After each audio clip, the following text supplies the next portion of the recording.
یہ سینٹ کی کمیٹی میں نہیں آیا تھا تو عطا اللہ تارڑ صاحب سے اور عرفان صدیقی صاحب سے ہمارے ڈیلیگیشن کی میٹنگ ہوئی 2 گھنٹے بڑی ایکسٹینسو. انہوں نے تسلیم کیا کہ ہمیں مشاورت کرنی چاہیے تھی, ہم نے نہیں کی, ہماری غلطی ہے. انہوں نے کہا کہ آپ اپنی سفارشات لکھیں اور آج سینٹ کی اسٹینڈنگ کمیٹی میں لے کر آئیں. ہم وہاں پہنچ گئے اور ہماری ایک جوائنٹ ایکشن کمیٹی ہے جو 5 بڑی صاحب تنظیموں کی نمائندہ ہے. انہوں نے ایک لیٹر لکھا جو لیٹر آج عرفان صدیقی صاحب نے دکھایا. اس میں انہوں نے لکھا کہ جی یہ ہمارا لیٹر ہے, ہم ولنگلی چاہتے ہیں کہ ہم اس میں آئیں, آپ ہمیں بلائیں, موقع دیں.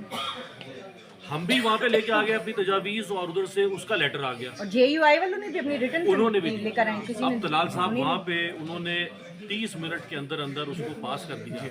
ہم تو لے کر آ گئے تھے وہاں پہ. ممکن ہے ہماری غلط ہو. دیکھیں یہ جو آپ کا جواز یہ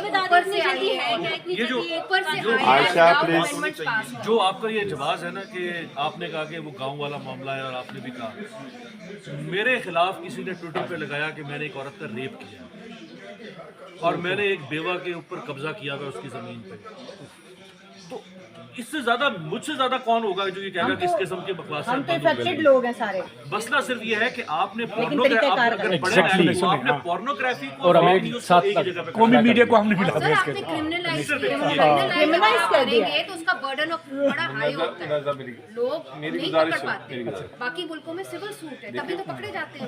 کہندے نے تسی صرف واپس چلے جاؤ. گزارش دیکھیں گزارش ہے ہم آپ کے پاس ایک جو روایت ہے ہاؤس کی ہم اس نمبر 1 نمبر 2 دیکھیں ہماری جو ہمیں کہا گیا ہے کہ آپ جو بات آپ کی ہوگی ہم ابھی پہنچائیں اور یہ بالکل آپ سے وعدہ ہے کہ پرائم منسٹر تک گزارش ضرور کریں گے. سر تب تک اس بل کو ہولڈ کریں. دیکھیں میں اس پوزیشن میں کسی پوزیشن میں نہیں ہوں. آج کے دن تک تو ہولڈ ہی ہولڈ ہے. ٹھیک ہے نا جی, آج کے دن تک تو ہولڈ ہے. ٹھیک ہے نا جی, تو آپ بائک آؤٹ ختم کریں. آپ کا احتجاج ریکارڈ ہو گیا ہے. ہم آپ کی یہی بات وہاں تک ایک منٹ سر پلیز مجھے ایک منٹ عثمان ایک منٹ دیکھیں جی ہم تو یہ جاب تک قانون آئیں گے اس کے بعد. سر بہت شکریہ. آپ ایم پی صاحب ایم پی صاحب نقطہ اٹھانا چاہ رہے ہیں. 2 چیزیں ہیں. ایک ریکویسٹ ہے جو اس وقت تک ڈیفرمیشن کا قانون ہے آپ کے خلاف میں نے خبر دی, آپ مجھے وکیل کے تھرو نوٹس دیتے ہیں, آپ کہتے ہیں کہ 7 دن میں تردید چلائیں, وضاحت کریں, نہیں تو میں سود داخل کروں گا. تو آپ یہ ساری دنیا میں یہی ڈیفرمیشن کا طریقہ کار چل رہا ہے. آپ یہ سارا سسٹم اڑا رہے ہیں. آپ ڈائریکٹ مجھے ایک آپ میڈیا جو پہلے کیمرہ یا کسی نہ کسی لا کے تھرو آپ کے پاس کام کر رہی ہے, آپ وہ سارے بیریئرز ہٹا کر آپ مجھے عام ایک یوٹیوبر اور فیس بک کے یوزر اور میڈیا کو آپ ایک صف میں کھڑا کر رہے ہیں. نیشنل میڈیا یہ اصل نقطہ ہے کہ ریسپانسبل جرنلزم. آپ میرا آرٹیکل 9 کا اظہار رائے کی آزادی کا بھی خیال نہیں کریں. آپ کو پتہ ہے آپ انفارمیشن منسٹری کو دیکھ چکے ہیں. اب بہت ساری چیزیں ہمیں ذرائع سے ملتی ہیں.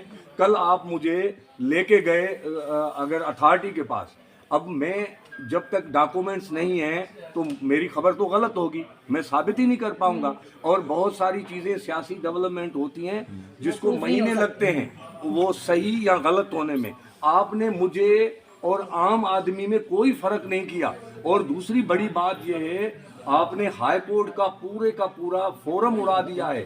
آپ کو پتہ ہے کہ اگر بالکل نیا بندہ اور فریش رجسٹر جو سپریم کورٹ میں آ کے ہوتے ہیں وہ بھی 40-50 لاکھ سے کم فیس نہیں دیتے. اب مجھے بتائیں, مالک 2 مہینے کی سیلری دینے کے بجائے نکال دیتے ہیں.